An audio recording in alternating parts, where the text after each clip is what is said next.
think that going through government is really the only solution? Because if it is, then how much could we really depend on that, considering the current trends and the influence of lobbyists? I mean, because it seems like the source of the issue the source of the problem does come from government. And if we find that, or if we decide or conclude that in order to provide a solution to the problem, we must also go through government, then, I mean, doesn't that become a challenge in and of itself? And is that a challenge that can be... Certainly becomes a challenge. But here's what people have to realize. Let's, as they say, follow the money. Okay, so you pay taxes. Let's say you pay $1 in taxes, which, by the way, only 50% of the country is doing it right now. Number two, you pay your $1 in taxes, and the government takes that money, and then the government decides who's going to get that $1. Whether the $1 is going to go to more federal employees, or the $1 is going to go in support of a union buddy, or the $1 is going to go in terms of a special interest and industry, i.e. GE. And the recipient of those dollars, they say thank you. And the way they say thank you is to write a check to your campaign so that you can remain in office and continue to take other people's money and distribute it in return for campaign contributions to remain in power. Right. It's really that sordid. That's exactly what's going on. You got to break that cycle. I think you have to break it with the type of people who are elected to office. Mm-hmm. I think you have to break it by greatly limiting the influence of lobbyists. Mm-hmm. I think you have to break it by completely restructuring the U.S. tax code. I'm a big believer in the fair tax that people are talking about, but I want to add one more thing. We need a skin-in-the-game fair tax. Now, I don't care if you make $3,000 a year and $1,000 of it is food stamps. You need to write a check for $50. That is your price for living in this great country, using its roads, breathing its air, getting its heat, using its energy resources, and being an American citizen with the right to vote. You need to write a check for $50.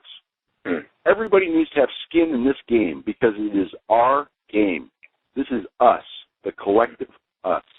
Mm-hmm. And I think when those folks who right now write no checks are writing their check of even $50, it'll bring something home to them, and that is they are part of the United States of America. They are not an entitled recipient merely of the fungible assets of the United States of America. That's two very different mentalities. So I think you have to work on many, many levels to get this done, and I think that that's in the process of starting to get a toehold. I think you saw it a little bit with the elections in November of 2010, and I can tell when I talk to what's called people on the street, I mean, people are starting to get it. And what concerns me is that the media, the mainstream media, is doing a terrible job of getting out the truth to people.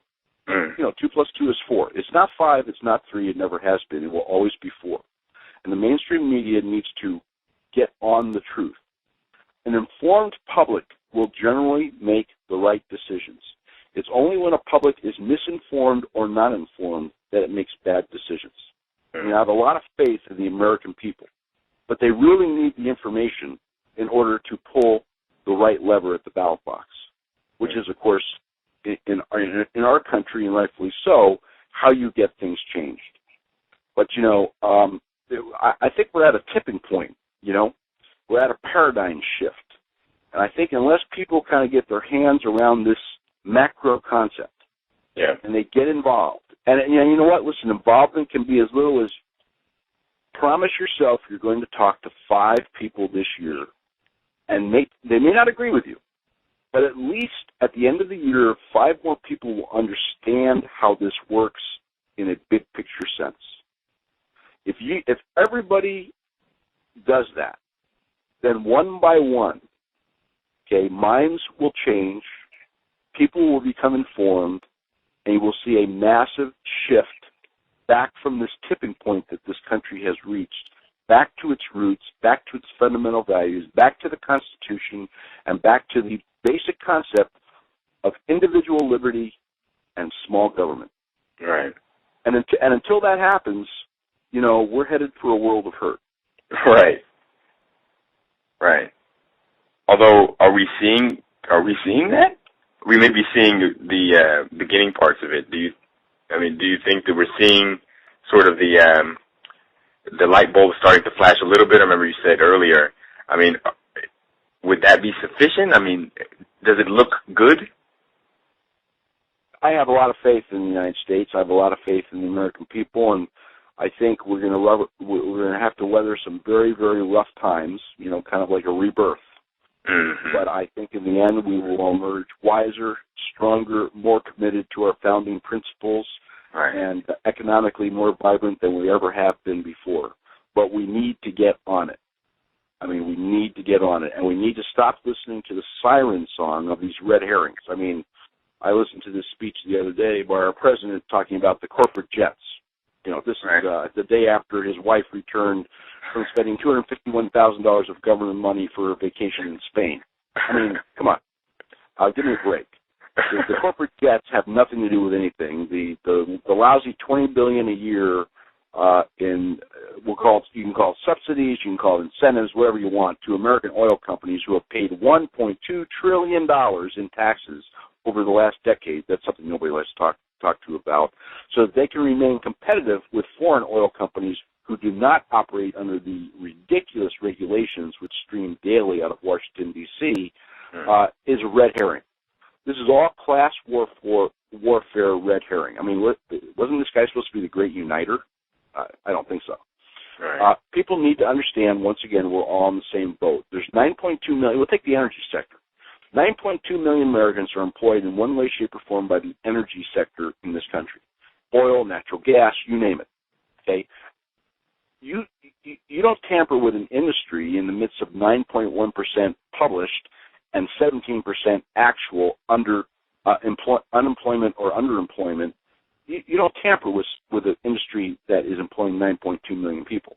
In fact, you feed that industry because they can employ another 2 million. I mean, just look at the reports that these folks put out. They can employ another 2 million people within 18 months. Just the energy sector alone. You don't divert funds to meaningless green initiatives for the benefit of a company, and I'm talking about GE, because they give hundreds of thousands of dollars in campaign contributions to you. We're talking about green. I'm going to give you one example. We're talking about green jobs. I'm a little far afield here, but I think it's indicative. So green jobs. GE is pushing, wind energy. It's pushing many things. Wind energy is an industry whose time has not yet come. I'm all for alternatives, but for the next 30 years, if we are to maintain our position on the planet Earth, along with everybody else, we're going to have to rely on fossil fuels. And some of that money is going to have to go into research and development, but it's going to have to go into alternative energy sources which work.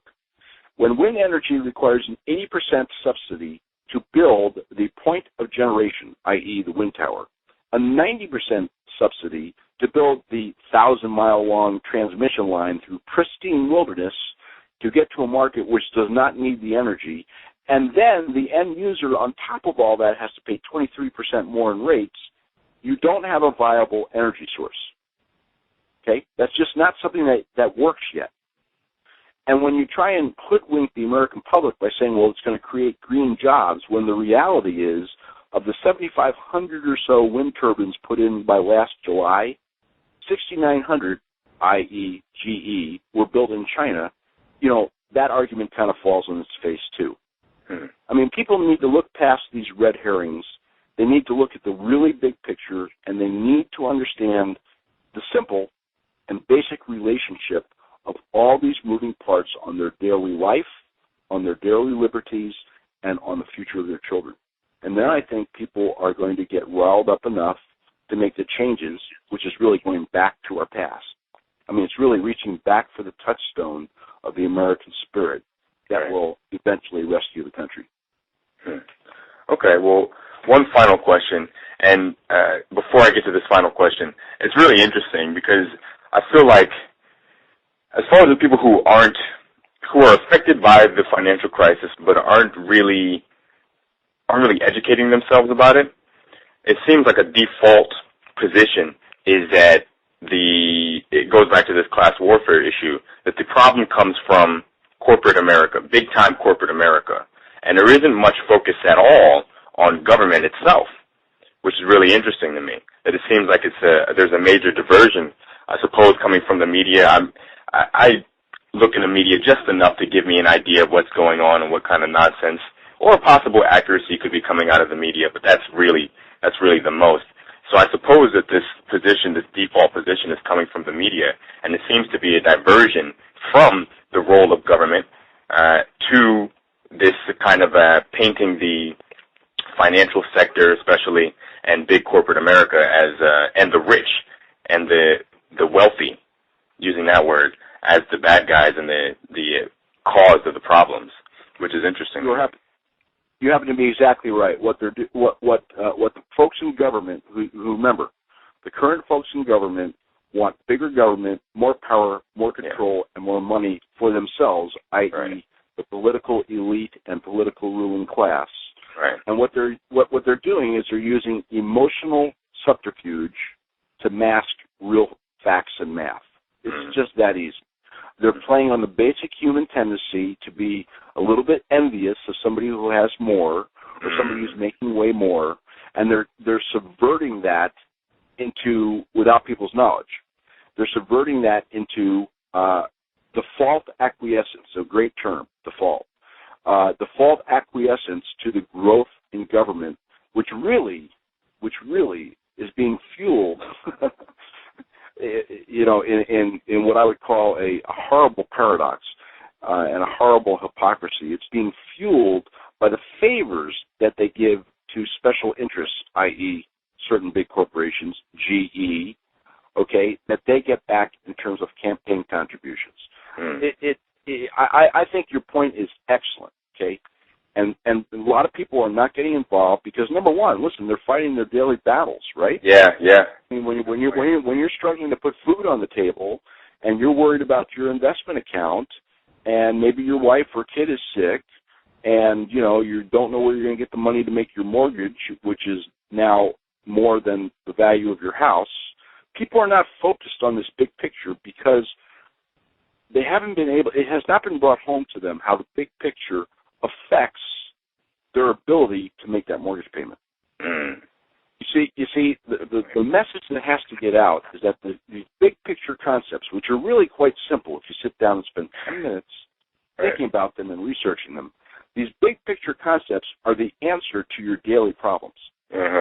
If you can get the big picture turned around, your house is going to go up in value. You're going to be making more at your job. You're going to be able to make your mortgage payment.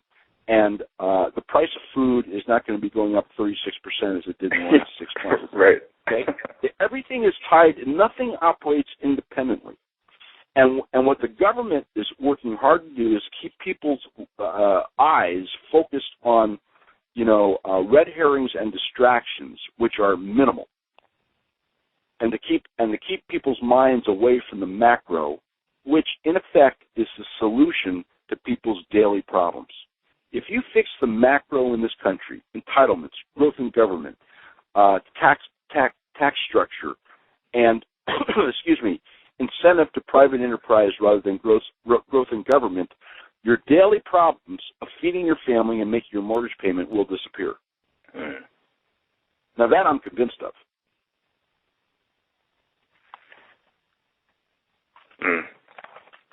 Heavy, definitely.